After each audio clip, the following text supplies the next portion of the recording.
Au nom du Père et du Fils et du Saint-Esprit, ainsi soit-il. Notre Père qui êtes aux cieux, que votre nom soit sanctifié, que votre règne arrive, que votre volonté soit faite sur la terre comme au ciel. Donnez-nous aujourd'hui notre pain de chaque jour. Pardonnez-nous nos offenses, comme nous pardonnons à ceux qui nous ont offensés. Et ne nous laissez pas succomber à la tentation, mais délivrez-nous du mal, ainsi soit-il. Saint Pédis, au nom du Père et du Fils et du Saint-Esprit, ainsi soit-il. Alors nous allons voir aujourd'hui, j'aurais voulu finir ce chapitre C, mais je n'ai pas eu le temps. Nous allons voir les éléments divers concernant la presse catholique. On a vu jusqu'à maintenant les diverses lettres du cardinal Maffy et les réponses du Saint-Siège concernant le journalisme. Nous avons également vu les lettres de Pidis à Monseigneur Mistrangelo à propos de l'Unità Cattolica. Nous allons voir maintenant quelques autres pièces qui sont intéressantes, qui nous font connaître la ligne de conduite de Saint Pidis à l'égard de la presse catholique, mais particulièrement à l'égard des journaux considérés comme intégraux, intégristes, et puis sur les journaux dits de pénétration. Alors, à travers ces nouveaux documents, on voit encore plus clairement que les journaux intégraux sont approuvés et appuyés parce qu'ils sont l'école de principes saints, mais qu'ils sont modérés et rappelés au devoir chaque fois qu'ils tombent dans quelque excès. Et puis, à travers ces nouveaux documents, on voit aussi clairement que les journaux dits de pénétration, avec à leur tête ceux du trust romain, sont rejetés à cause de motifs qui se répètent plusieurs fois et qui sont rendus publics de façon solennelle dans la lettre à l'épiscopat lombard du 1er juillet 1911. Ce sont des textes très intéressants. Donc il n'est pas étonnant que l'on arrive finalement au fameux avertissement du 2 décembre 1912, que j'aurais voulu traiter aujourd'hui, mais je n'ai pas eu le temps, ça sera pour la prochaine fois. Donc il n'est pas étonnant qu'on arrive à ce fameux avertissement du 2 décembre 1912 par lequel les journaux du trust romain et leurs semblables furent déclarés ouvertement non conformes aux directives pontificales et aux normes contenues dans la lettre du 1er juillet 1911 adressée à l'épiscopat lombard. Nous avons d'abord une lettre de Pidis à Don Domenico Manzoni, curé de Nava, province de Côme, du 19 mars 1911.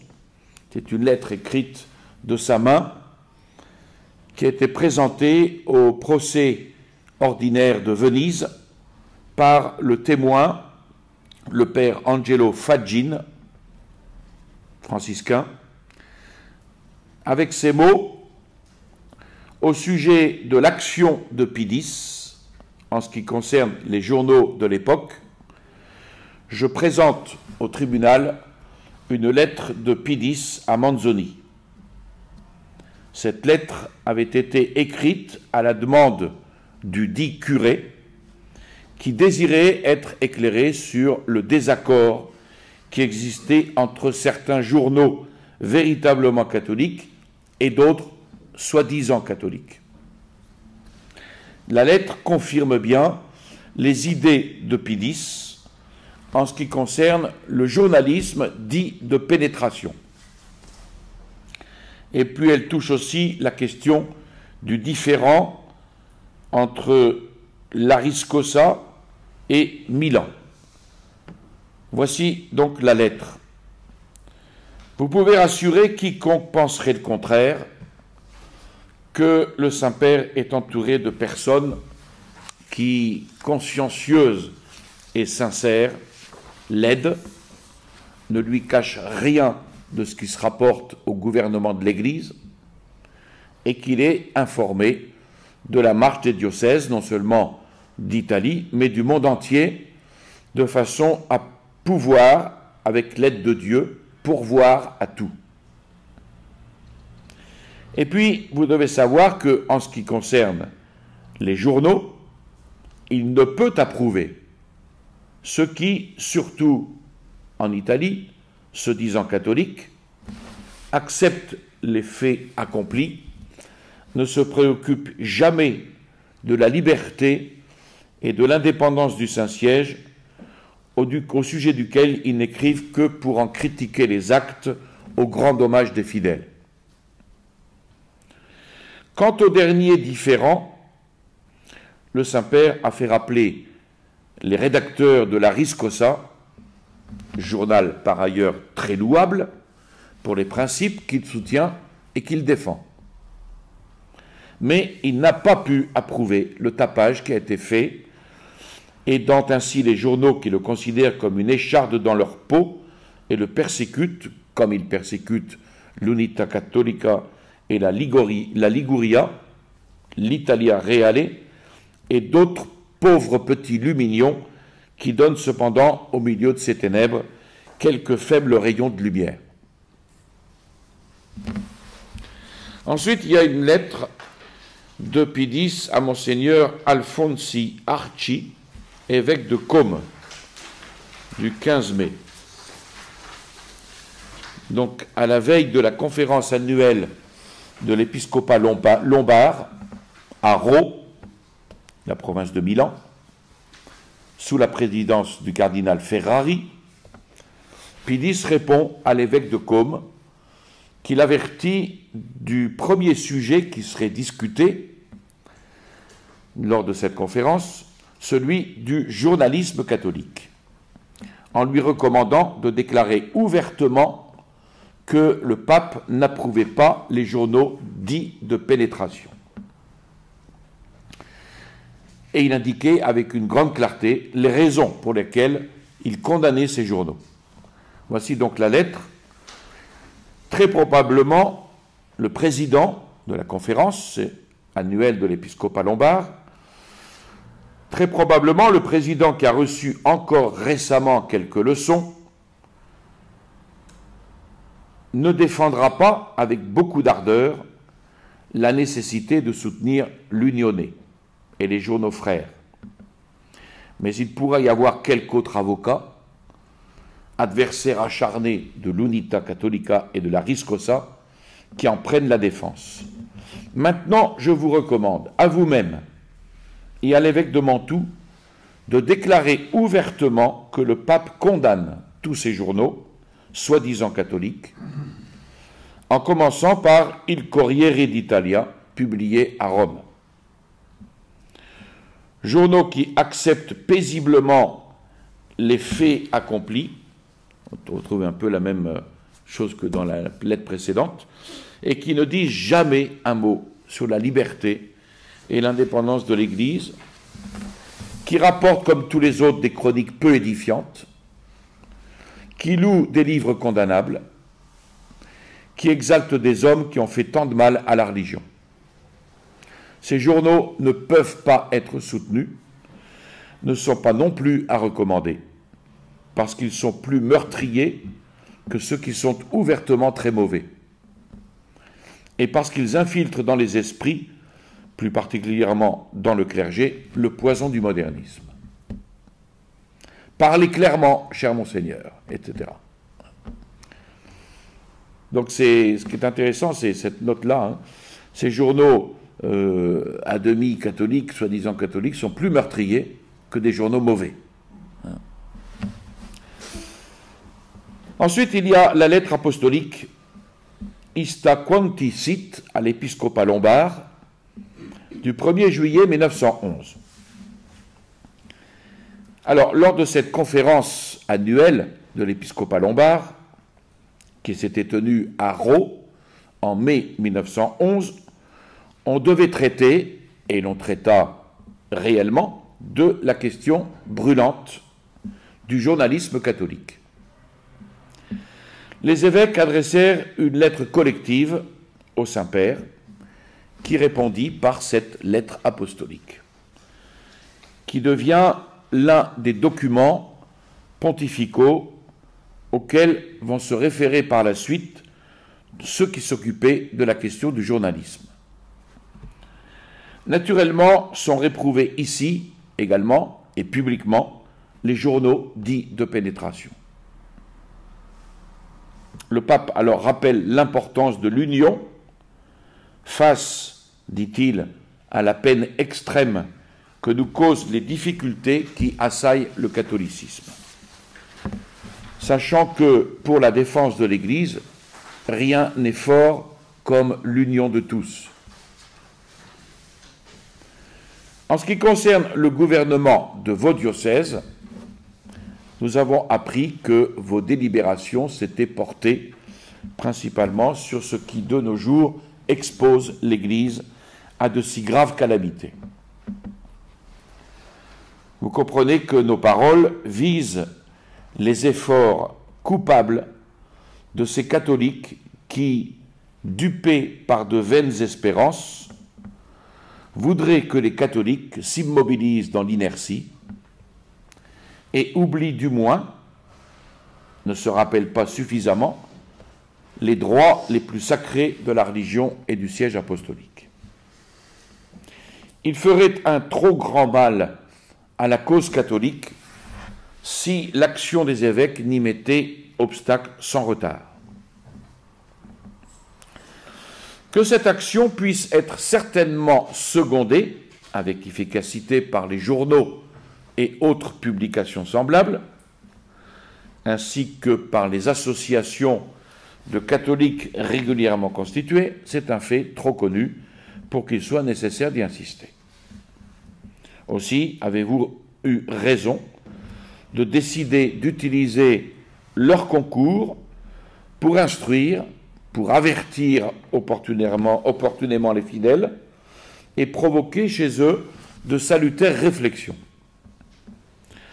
Cependant, tout en approuvant cette décision, nous vous exhortons en même temps à veiller scrupuleusement à ce que, dans la défense et la diffusion de la doctrine catholique, les rédacteurs de ces périodiques non seulement ne s'écartent jamais de l'enseignement de l'Église, mais encore suivent très religieusement toutes les directives du siège apostolique. Certains journaux, de parti pris, s'efforcent de persuader les catholiques de subir, sans protester, les dommages infligés à la religion par ceux qui, dans l'ordre public, ont ruiné les biens de l'Église et opprimé sa liberté. Ils ne se préoccupent point des conditions iniques faites au siège apostolique et n'ont aucun souci de celles plus dures encore qu'on lui prépare. Et ils s'emploient totalement à célébrer le génie et l'orthodoxie d'auteurs dont les écrits fourmillent d'inexactitudes et des plus pernicieuses erreurs. Enfin, en raison de l'étiquette catholique dont ils se parent, ils pénètrent plus facilement dans les demeures,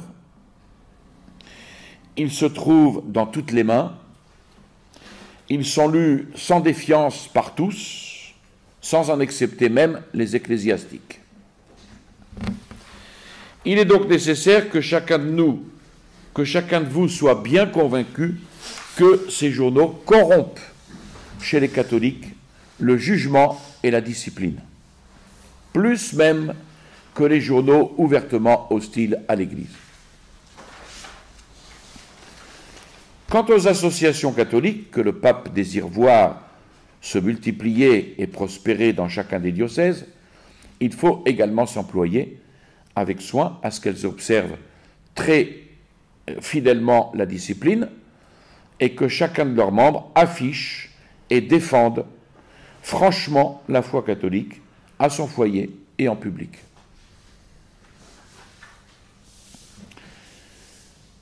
Ensuite, il y a une lettre du cardinal Méry Delval, secrétaire d'État de Pilis, une lettre au père Boccardo, directeur de la Liguria del Popolo, du 30 juin 1912.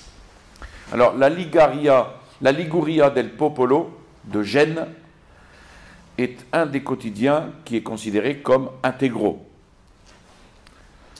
Et il publiait dans son numéro du 24 au 26 juin 1912 un article qui attaquait le clergé et le diocèse de Milan.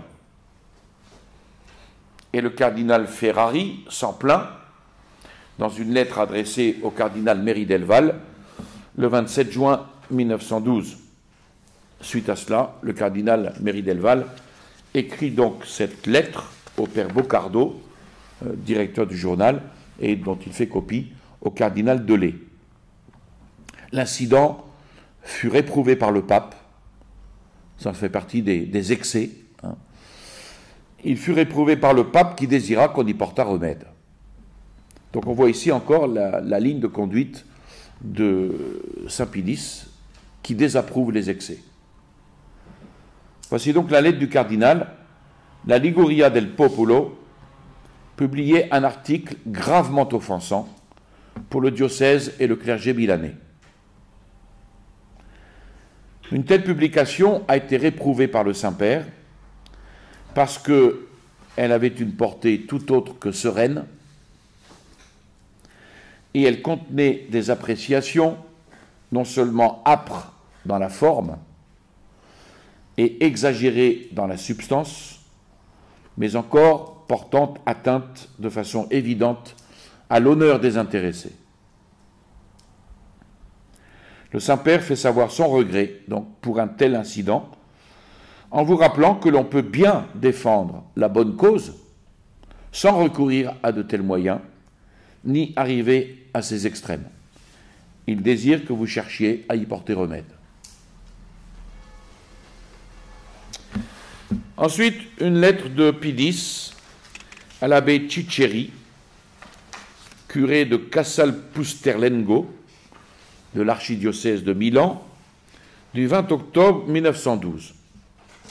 Et parmi les nombreuses lettres dans lesquelles Pilis manifesta sa façon de voir sur les journaux catholiques, dits de pénétration, le pape, dans la lettre qui suit, réfute certains bruits qui couraient alors et met au clair son point de vue sur les journaux dits du trust.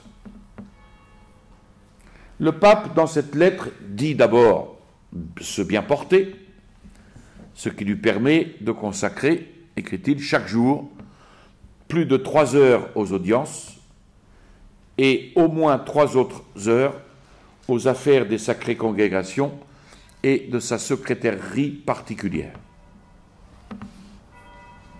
Il dit être affectueusement aidé dans le gouvernement de l'Église par de nombreux cardinaux, mais qu'aucun d'eux ne se permet de faire en son nom, ça c'est contre les calomnies qui étaient portées contre Pilis, aucun d'eux ne se permet de faire en son nom une chose qui ne soit préalablement ordonnée par le pape ou fixée de plein accord avec lui.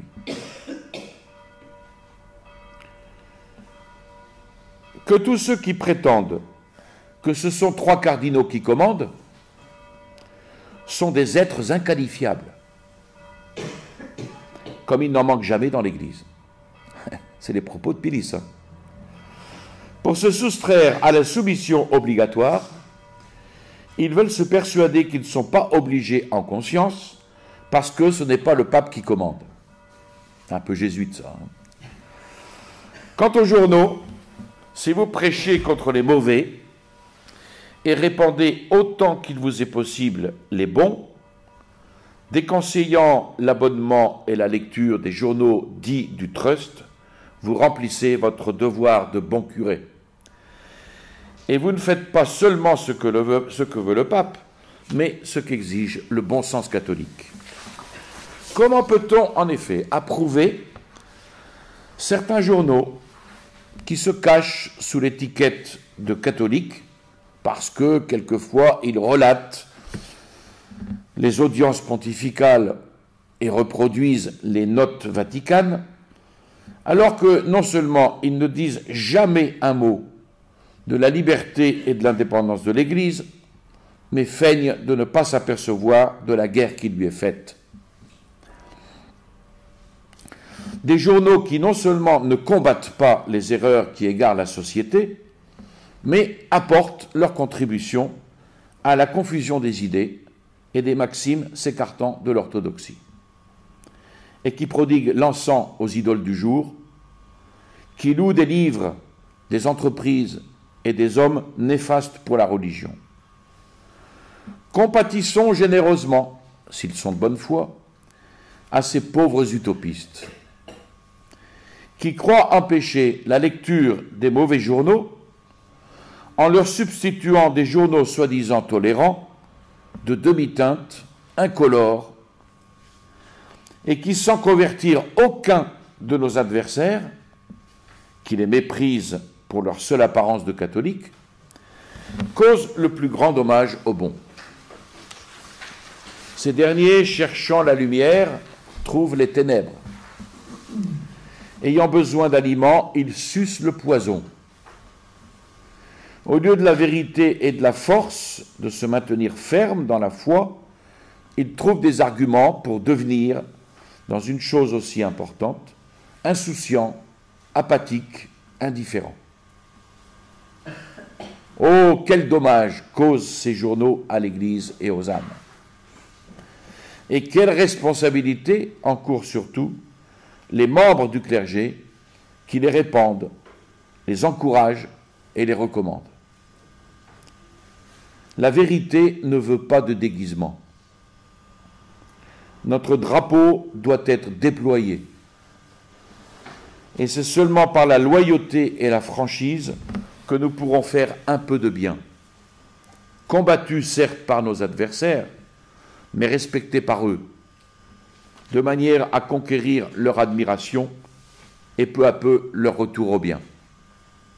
Voilà mes sentiments que vous pourrez, en toute occasion favorable, faire connaître à tous ceux qui en ont besoin, leur affirmant que le pape pense ainsi. Cette dernière lettre, elle est très claire.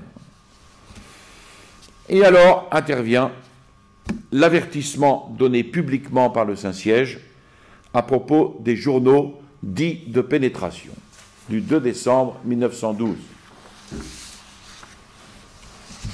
Pour la prochaine fois. Je vous salue Marie, pleine de grâce, le Seigneur est avec vous. Vous êtes bénie entre toutes les femmes, et Jésus, le fruit de vos entrailles, est béni. Sainte Marie, Mère de Dieu, priez pour nous pauvres pécheurs, maintenant et à l'heure de notre mort, ainsi soit-il. Au nom du Père et du Fils et du Saint-Esprit, ainsi soit-il.